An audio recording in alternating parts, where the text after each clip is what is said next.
일어난 일을 없이 할 수는 없지만 그 일어난 일의 의미를 내가 앞으로 할 수 있는 무언가를 이용해서 그걸 좀 바꿔볼 수 있다.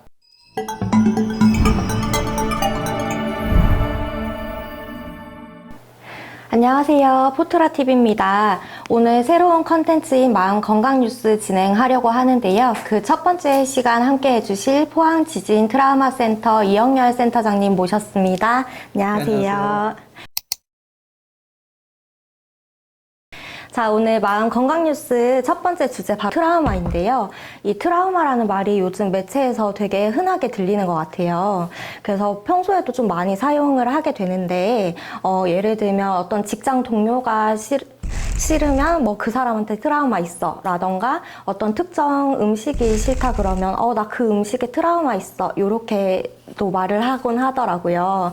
요런 것까지 전부 다 트라우마에 해당을 하는 건지 단어는 굉장히 익숙한데 트라우마라는 게 확실히 어떤 것을 말하는지 잘 모르겠어요. 우리나라의 그 트라우마라는 말이 아마 많이 쓰기 시작한 게 삼풍백화점, 95년도에 삼풍백화점 사고 이후 같은 로 기억하는데요. 그전에는 트라우마라고 하면 아무도 못 알아들었어요. 근데 지금은 이제 너나 없이 다 트라우마라고 해가지고 너무 또 흔해져서 그런 것 같은데, 트라우마라는 말은 그냥 말 그대로 외상, 상처를 받은 거죠. 사실 우리가 살다가 뭔가 뜻하지 않은 일이 생기거나 나쁜 일이 생기면 우리는 다 상처를 받습니다. 근데 그 상처가 이제 작은 상처부터 큰 상처까지 있는 거잖아요. 우리가 뭐 이렇게 부엌에서 이렇게 음식을 만들다가 살짝 폈다. 피가 좀 났고 데일밴드를 붙였다. 이거를 외상을 입었다고 말하는 사람은 없어요. 그냥 상처가 났다라고 얘기를 하죠. 근데 이게 이제 뭐 많이 찢어졌어요. 그래가지고 병원을 막 가야 되거나 뭐 저절로 안 나왔고 막 다 골마가지고 무슨 다른 처치를 해야 되거나 그러면 그럼 내가 이제 외상을 입었다라고 얘기하지 않습니까?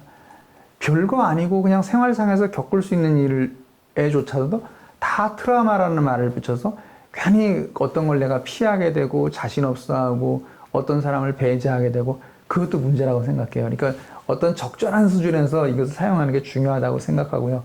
그렇게 병원에 갈 정도의 상처에 해당되는, 여기까지 상처에 해당되는 마음의 상처를 트라우마라고 한다. 근데 또 어떤 사람이 이렇게 얘기할 거예요. 내가 그 정도인지 잘 모르겠다. 그럴 때는 전문가하고 한번, 그럴 때 우리 잘 모르면 병원에 가 진찰 받지 않습니까? 그럴 때는 전문가한테 한번 상담을 받아보셔서 이게 내가 그 트라우마인지 아닌 건지 또는 거꾸로 나는 별거 아니라고 생각하는데 정말 트라우마인지 그런 걸 판단받아 보시는 것도 좋을 것 같습니다. 혹시 나도 트라우마가 있는 게 아닌가 생각하실 수도 있는데 혹시 트라우마도 증상이 있는지요? 가장 문제가 되는 거는 저절로 안 낫는다는 게 핵심이에요. 저절로 안 낫는다. 그런 증상들이 보통은 자꾸 그 일이 생각나고 막 거기로 소환되는 것 같고 또는 내가 그걸 회피하게 된다거나 하여튼 그 일과 있기 전과 다른 어떤 행동을 하는데 그게 뭐든지 간에 잠을 못 자는 것도 포함해서 기분이 우울하고 부정적이고 다 포함해서. 근데 문제는 그렇게 일어나는 변화가 내 일상생활에 심각한 장애가 되고 내가 대인관계 어렵게 만들고 하여튼 내가 뭔가 이전에 이 사람보다 이렇게 내가 낮아진 거예요. 그 전 상태보다. 그런 게 그냥 없어지지 않고 한 달 이상 간다. 그럼 이게 이제 문제가 된다. 그래서 혹시 이 방송을 보시고 있는 분들 중에서 나한테 좀 그런 문제가 있는 것 같다. 이런 경우라면 이걸 한번 전문가의 도움을 받아보시는 거 꼭 권고드립니다.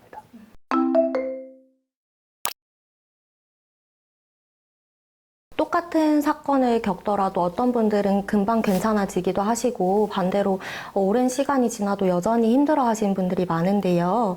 혹시 왜 이런 차이가 나는 걸까요? 어떤 일이 나한테 생겼는데 그 일이 정말로 내가 힘들고 두려워하고 그전에도 그 비슷한 일이 있었고 내 고민의 어떤 우리 흔히 컴플렉스라고 하는 거 그런 부분과 연관된 일이라면 그냥 말 한마디 툭 던진 거지만 나는 그냥 말 한마디 던졌을 뿐인데 그 사람한테 돌이킬 수 없는 상처, 아주 심각한 외상이 되겠죠. 또 내가 지금 내 전체적인 어떤 저항력이랄까 그런 상태도 중요하지 않겠습니까?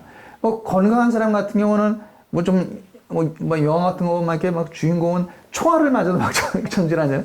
근데 만일 저처럼 좀 나이도 좀 있고 또 몸에 병도 있고 그런 사람이라면 돌멩이 하나도 그 사람의 생명을 위협할 수가 있겠죠. 제일 중요한 게 그 사람이 받은 손상을 가지고 어머니 너는 이래 왜 너는 이렇게 힘든 거야? 이렇게 얘기하기 전에 그 사람의 상태를 봐야 되고, 그 사람이 내가 정말 힘들어. 나 정말 많이 다쳤어. 나 힘들어. 그 필두나. 그렇다고 한다면 그 사람의 트라우마를 인정해주고 또 그것을 도와주는 것이 맞는 자세라고 생각합니다. 트라우마에 대한 저항력을 기르는 방법이 있을까요? 가장 중요한 요소는 놀랍게도 체력이에요.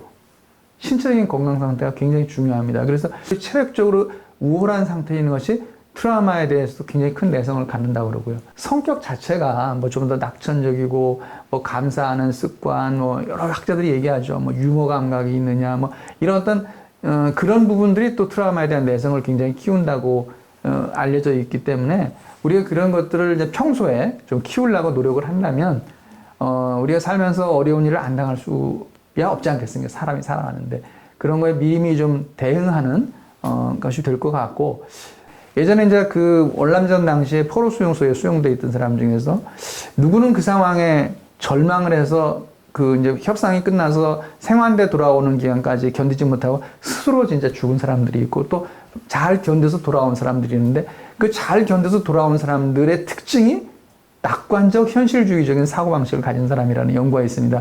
무슨 소리냐면 낙관적인 낙관적이되 아닌 부분은 아닌 부분들을 현실로 인정하고 받아들이는 자세.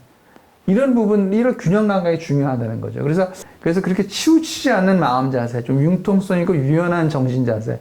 역시 건강한 정신의 건강한 마음이네요. 저희 포항 트라우마 센터에서 이런 분들에게 어떤 도움이 줄 수 있는지 궁금합니다. 가장 그 대상자한테 중요한 도움의 단계는 한번 평가를 받아보는 것이라고 생각합니다. 사실은 그 단계만 가지고도 도움을 받을 수 있는 분들이 굉장히 많거든요.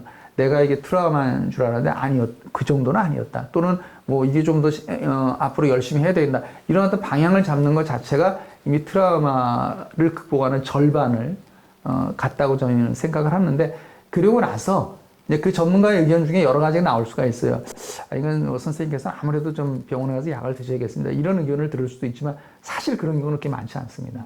되게 뭐 잠 못 자는 증상이 심한 경우라든지 뭐 극단적인 생각까지 오가는 뭐 우울증이 있다든지 그런 경우 외에는 바로 이렇게 병원 가서 약을 좀 드시는 게 좋겠습니다. 권하지는 않고요, 저희가. 대개 또 이 트라우마 센터 내에서 할 수 있는 프로그램들을 먼저 권하거든요. 거기 이제 저희 홈페이지에 접속해 보시면 여러 가지를 또 확인해 보실 수가 있을 텐데, 그런 걸로 해보고, 또 그냥 그 프로그램까지 참여하지 않다고 하더라도 또 나와 비슷한 문제를 가진 사람들의 경험을 공유하고 하는 과정 자체가 이 트라우마 치유를 시작할 수 있는 좋은 계기가 되기 때문에 거듭 강조합니다. 일단 한번 와서 한번 평가를 받아보시고 상담을 받아보셔라. 그리고 저희가 또 좋은 게 이게 포항 시민들 누구에게나 꼭 지진이 아니래도 다른 어떤 트라우마라도 무료로 다 이렇게 개방이 돼 있고, 그리고 저희가 근무 시간 주 5일 근무 공휴일은 안 하지만 그동안은 아침 9시부터 저녁 6시까지 언제든지 저희 센터 이용하실 수 있습니다. 센터장님 말씀처럼 저희 포항 트라우마 센터 많이 이용 부탁드리고요. 끝으로 트라우마 회복을 위해서 필요한 말씀 한마디 해주신다면요. 어려운 일을 당하면요, 사람이 그 3P의 함정에 빠진다고 그래요. 그게 뭐냐면 첫 번째 P는 퍼스널리제이션. 그러니까 자기한테만 이 일이 벌어진 거예요. 두 번째 P는 퍼베이시브니스. 그러니까 이 일만이 아니라 난 교통사고만을 당한 게 아니라 난 전체적으로 재수가 없는 거예요. 세 번째는 퍼마넌스. 이게 이번 한 번으로 끝나지 않고 앞으로도 계속될 거라고 믿거든요. 저는 그런 분들한테 이제 그 마음의 트라우마에 대한 전문적인 어떤 치유 외에도 마음의 자세를 어떻게 가지고 가느냐가 되게 중요하다라고 말씀을 드리면서 제 나름대로 하나의 이제 비유로 말씀을 드린 게 이런 건데요. 그러니까 누구나 도화지 한 장 갖고 태어났는데 나는 여기다 멋있는 그림을 누구나 그리고 싶죠. 근데 누가 정말로 뜬금없이 와서 이렇게 낙서를 가운데 퍽 해버린 그런 것이 우리가 경험하는 트라우마라고 생각이 되는데요. 망연자실하고 있으면 묘하게 나쁜 일이 또 생겨요, 진짜로. 주변에 다, 여기 낙서해도 되나 보다? 이렇게 생각해서 또 누가 와서 또 낙서를 해요. 이걸 이제 제일 좋은 방법은 이걸 바꿔달라고 하는 건데, 미안하지만 우리는 다 한 장의 도화지를 갖고 태어난 한 분밖에 없는 인생이다 보니까, 그래서 이것을 가지고 주변에 다른 거를 그리고 덧칠을 해나가고 그런 과정을 거치다 보면 이 그림의 중심, 이 나비의 몸통 부분은 바로 그 낙서, 그 부분이 되는 거죠. 그래서 참고로 흥해 주민들의 어떤 지진 트라우마 극복을 위해서 만든 마스코트가 이 나비였더라고요. 일어난 일을 없이 할 수는 없지만 그 일어난 일의 의미를 내가 앞으로 할 수 있는 무언가를 이용해서 그걸 좀 바꿔볼 수 있다.